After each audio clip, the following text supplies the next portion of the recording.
Welcome everyone. My name is Tracy Murphy Poxtis and this is Good to Great in Under 8, the weekly show for motivated professionals who want to become stronger leaders and get more fulfillment out of their career.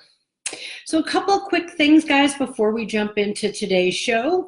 I do record all of my Good to Great shows and have them on the website, tracymurphycoaching.com.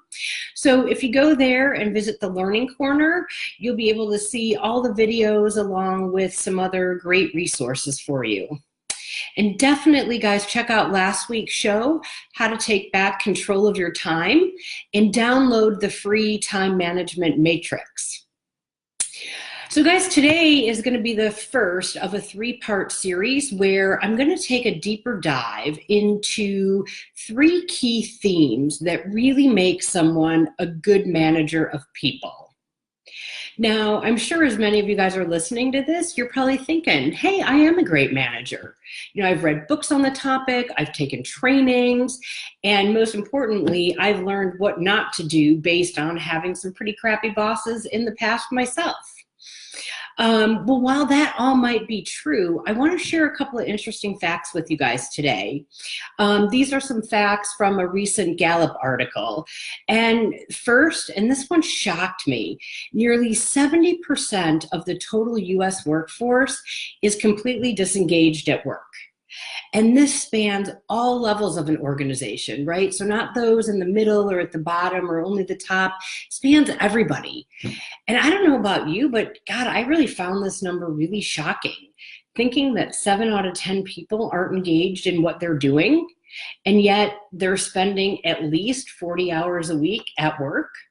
I don't know, it seemed kind of crazy.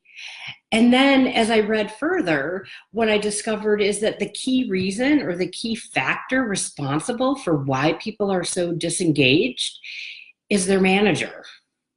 Crazy enough, 1 in 2 employees have left their job for the sole reason of getting away from their manager. So while we might think we're doing a good job as managers, gosh, guys, the data really suggests otherwise. And so based on that, I actually spent a little time reflecting on my time when I was a manager. And then I also talked to some clients and some colleagues of mine about the issue, and then did a little bit of desktop research just to see what people out in the world in the industry were saying about what it means to be a good manager of people. And that's where 3 themes emerged. The first is that great managers do an awesome job at defining expectations and then empowering their team to get them done. Secondly, they know how to effectively communicate, and they know how to provide timely and actionable feedback. And then third, they recognize and know how to activate the potential of an employee. And so today what we're going to do is talk a little bit more about that first theme, defining expectations. And so guys, this is really all about helping people understand what success looks like and then making sure that they have the right resources to get it done. So for example, if you are a manager and you have an assignment or initiative that needs to get done, the first thing you want to do is identify who on your team is best suited to lead the initiative or the project, and identify that person and talk to them about it.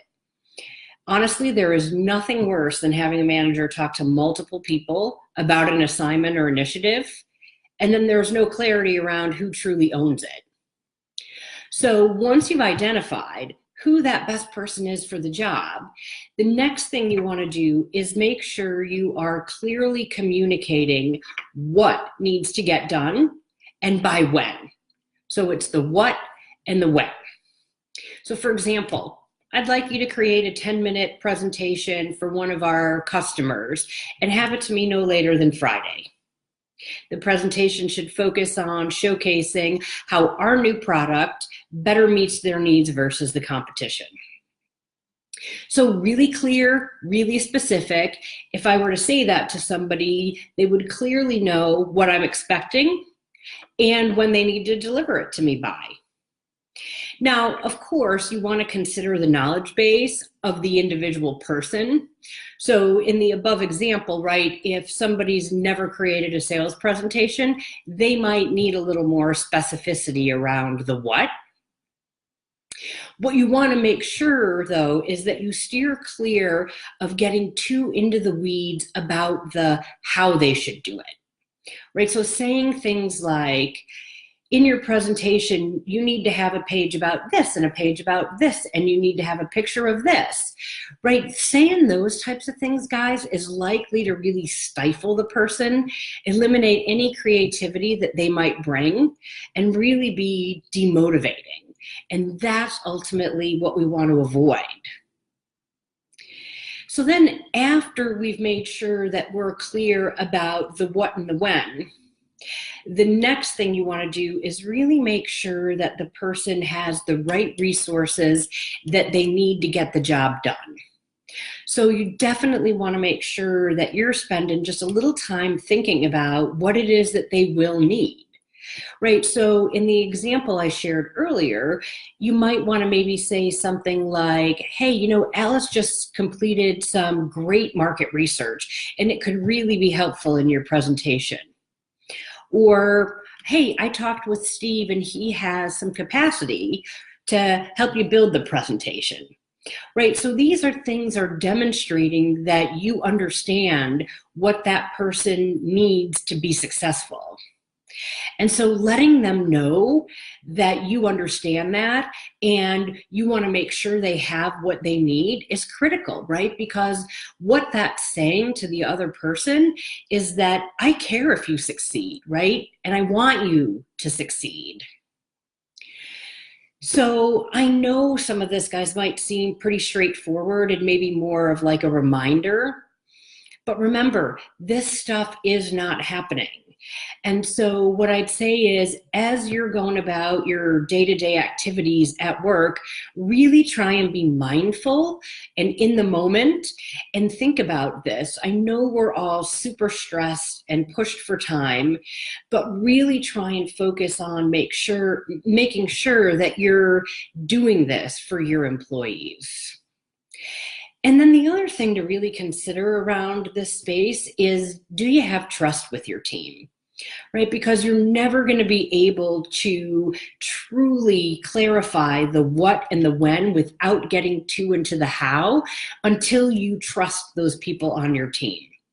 And so if you don't have that level of trust with your team today, really spend some time thinking about what needs to change so that you can trust them to do their jobs and do them well. And of course, guys, I am available for one-on-one coaching in this area if you're interested. And so just go to tracymurphycoaching.com and see the Work With Me page, fill out the form at the bottom, and we will get a conversation started. And then don't forget to tune in next week, guys, because I'll be talking about the second key theme around what makes a great manager, and that's all about communicating effectively and giving actionable and timely feedback. Have a great week, and I will see you next time.